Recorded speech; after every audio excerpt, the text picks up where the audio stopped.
Hello, welcome to week 3. In this video, we're going to be talking about um, design layers, classes, and sheet layers. So you should have just watched a video on saved views, which was by the Vectorworks folks for saved views in 2020.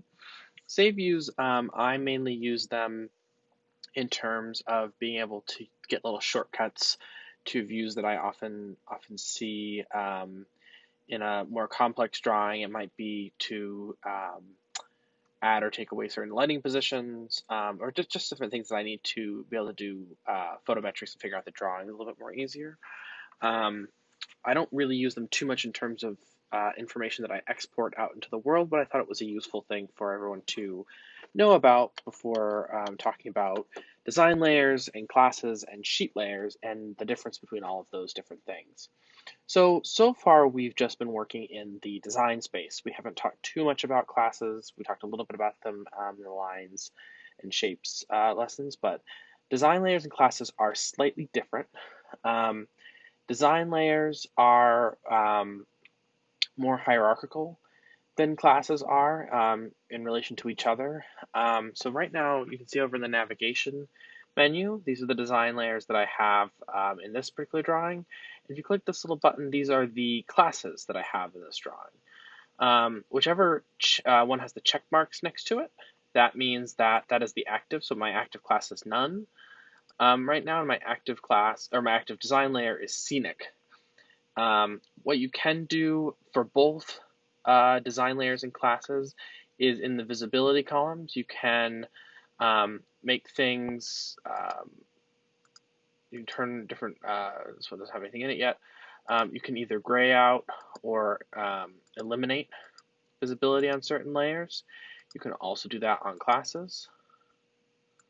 So there's a dimensions class. So you see if I get rid of it, I can also gray it out so it's a little bit less important. And these are important for either while you're, you can use this in saved views where you turn layers on and off, or you can do this later on. I'll show you in sheet layers how these all become very important as well.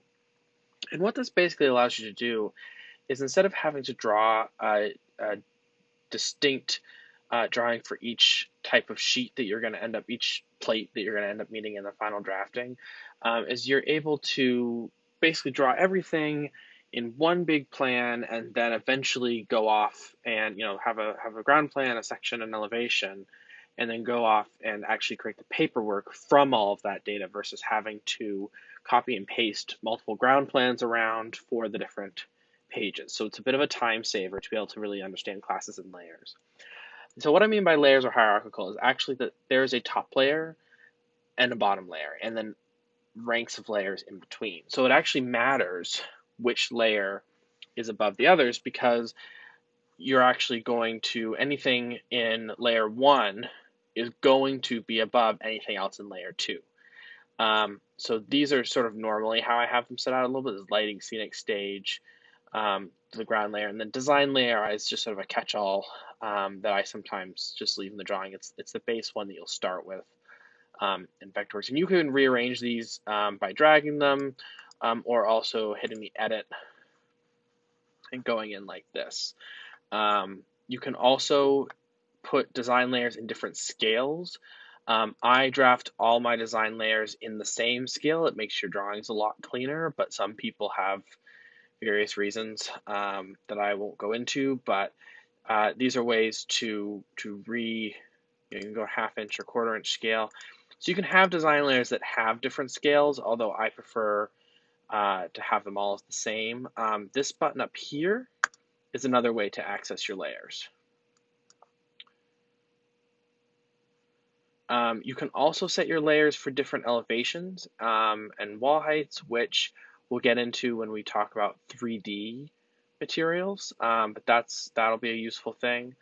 Now, the difference between layers is really that in if you think about it like an architectural way. So this is if you're drafting a house, um, they might think of drafting it as like in terms of layer 1 is the roof, layer 2 is the second floor, layer 3 is the first floor, and layer 4 is the basement. So you actually think about the different layers, like the levels of the house, where you're cutting through at different levels of the house. In theater, we tend to think of it a little bit more in terms of drawing packages. So there might be like an architecture layer, um, theater, the theater layer, scenic layer, lighting layer, sound layer. And that's partially because we tend to come at it from different departments. And so the different having a sort of department have its own layer allows it to utilize classes shared with other layers, but not interfere with other people's layers. I don't need to back up this session. So classes are slightly different. In the house example, classes would be things like plumbing or furniture or lighting fixtures, things that don't necessarily belong to a certain level of the house, but can exist in any sort of form there. So you might have, a plumbing fixture on the first floor for the bathroom or for the kitchen, and then on the second floor you might have a plumbing fixture for the bathroom, but they would be in the same class. So classes are sort of like categories of things. So in the lighting world, we tend to have classes for um, like lighting fixtures, pipes, truss, different positions. While the lighting layer is all of the lighting equipment, there might be different classes internally that sort of allow us to turn on and off, say, pipes or focus points or people in rendering images, that sort of thing. So classes are really useful for that. Of course, none of these get us any closer to creating final documents. So in this view here, so see how we have, this is kind of the page outline here. And again, you can go here, File, Page Setup. We covered this in one of the early videos. And you can set up your page to be ArcD, and now that's what the outline of the layer is here. But what if I want to put this actually and print this out in a really nice package? Well, then I'm going to do what's called a sheet layer. Now, a sheet layer is also in this category here, but sheet layers are always one-to-one. So you get to do a number, title, let's call this ground plan. So your sheet layer is always one-to-one. So if I take this here and I draw, that's actually going to be 6 inches, about 6 inches on a piece of paper when it prints. Okay. So you don't draft in sheet layers. You draft in design layers, right? You make the drawing in the design layer. But then in sheet layers, this is where you actually make your drawing happen. And we do that through what are called viewports. So like I said, this is one-to-one. And you want to set up your page layout to match whatever type of paper you're going to try. So same thing with page setup. You want it to be an ArcD. Printer setup, you're also going to need to put ArcD. And this is giving me a slight, I just have to fuss around a little bit with the thing. So here's the ArcD layout that we have here. So really and so you want this to be one-to-one is how that's going to, you want to print out one page to one page. So this is the ArcD setup. Now the reason that I still did this in the design layer is because then I sort of know what I'm working with. I know what a piece of paper is with this in 1/4 inch scale. So I have a reference point as I'm drawing to know what I can fit on this piece of paper. But this doesn't really have any consequence in terms of actually printing out documents if you do them the way that I do them. There is a way to print from the main screen. However, the way that I'm about to show you, I think is a better way because it allows you to export multiple sheet views. The other way requires you to individually reprint each design layer and turn on and off classes. You can do it with saved views. But my preference is to do it with sheet layers because then you can export a full package, which I will show you in a little bit. So on the sheet layer, you have to bring in any item from your design layer. So the way that you do that is you create a viewport. Now a viewport you hit View, Create Viewport. And you're going to get a dialog box. Which layer do you want this to locate on? You want it to be on sheet layer 1, ground plan. Which view do you want? This will become important when it comes to 3D. Rendering style also important when it comes to 3D because we can use these for renderings as well later on. Then you also want to select layers and classes. Automatically layers are all turned off. You want to make sure you turn on the layers that you need. So like if I wanted everything on here, then I'd turn on all the layers. You also got to look at classes. The classes are default all on, but you can turn off certain classes that you don't think you need in your drawing. And then you also select the scale. So the actual viewport has a scale, but the sheet layer does not. So I'm going to put this in 1/4 inch scale because that was what I was drafting in on my design layers. And you can add a drawing title to this as well.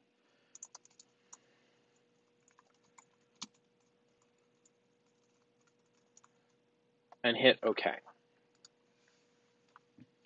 And that's now going to take in all of the information from the design layer and put it onto your sheet layer.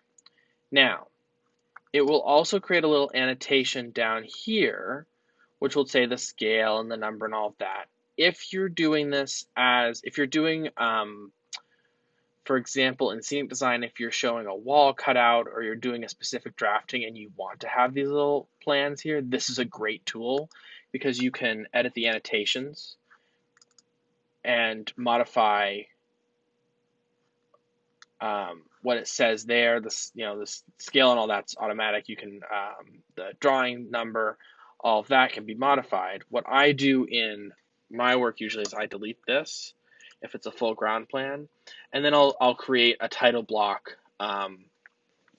or something that sums up this because this is a whole drawing. If I had just done like a call out of the stage or of the booth and I did a bunch of those throughout the sheet layer, then I would leave those little annotations because they're individual notes about that. So now that I have the sheet layer, there's a couple different ways. We're going to talk about sheets and border labels and title blocks. So eventually what you'd do is you'd add a border, you would add a title block, and you'd make this look like a real drawing. I'm going to add the title block tool, which will automatically lock. I don't really use this tool too much in real life, but for right now, I'm going to do it just so that you can see an example. Just because I just don't, this doesn't mean too much, these little numbers and things, so I think it just confuses people. But anyway, so this is now fit inside of this. Now, I want to make this and I want to turn this into a PDF. So the way that I'm going to do that is I'm going to go up to here and I'm going to hit File, Publish. And what that will do is it'll give me a note for every single sheet that I have, and you can select which sheets, and then you hit select this, and now you have an active set of things that you're going to publish to PDF. You hit Publish, and I say yes, I'd like to save it as a saved set. This is my ground plan only, because I could also have a set that is the section elevation and all that sort of stuff. And then it will tell me, ask me where it wants to publish this. I'm going to say desktop, and I'm going to hit save, and it'll say published, and then it'll show me this in my PDF viewer. So this is the PDF that I just saved to my desktop that has all the information that we had in this sheet view. And for some reason, the line weights didn't all carry over, and I think that's partially my PDF viewer, because they should carry over. So I think that's just Adobe being weird. But what you then do is that PDF is what you would put into the plotter to print. So you now, that's how you, so, but the nice thing is with the sheet views and the viewports is that if I go into my design layer, lighting, and I make another thing in, let's put it in the stage class or stage um, layer, and I'll put none, and I make this square, I make like a secondary stage. If I go back to my sheet layer, it automatically updates to include it. And so what's nice about this is if you have all the views that you're possibly going to need in your drawing, and you update it in one place, and it ripples to other drawing parts, it will automatically do that for all your sheet layers. So all you have to do is update it on the design layer. It'll transfer over to the sheet layer, and you can just republish and export your updated file. So once you've set up sheet layers, assuming you don't add any views or have to modify classes or things like that, you actually never really have to touch them again if you're updating properly in your design layers. So that's a quick overview of design layers, sheet layers, and classes. The only other thing to note about classes is that um, you can modify their default settings in terms of thickness, line type, fill, and color. So those are all important as well in dimensions because again, those are closer to types of objects and therefore theoretically their line weight and line type would all be the same in classes. So that's important. The other thing is that classes can become hierarchical. They're not hierarchical by nature, but you can add a class that is like a subclass of the main class. Design layers, you can't do that. You can only have you can only have one layer and they're hierarchical against all of the other layers. Whereas classes, you can make them inside of each other. The way you would do that is by adding, so say I want to make another lighting that's just the source force for some reason. I want to have that in a special class. I would hit new, and in the class name, I would hit lighting. Then I do a dash, source 4. And now I have a subclass of lighting. So those subclasses are really important later on when you're trying to not only have document organization, but also when you're just organizing your classes so that they're easier to find. And again, all these have their own individual settings, but what's nice about this is that you can turn off the lighting layer and it controls all of these. Whereas if you have a lot of subclasses that aren't under a main heading, you can't have that type of control, but you can still turn these off individually if you have to. So those are all good things to know about layers, classes, and sheet layers.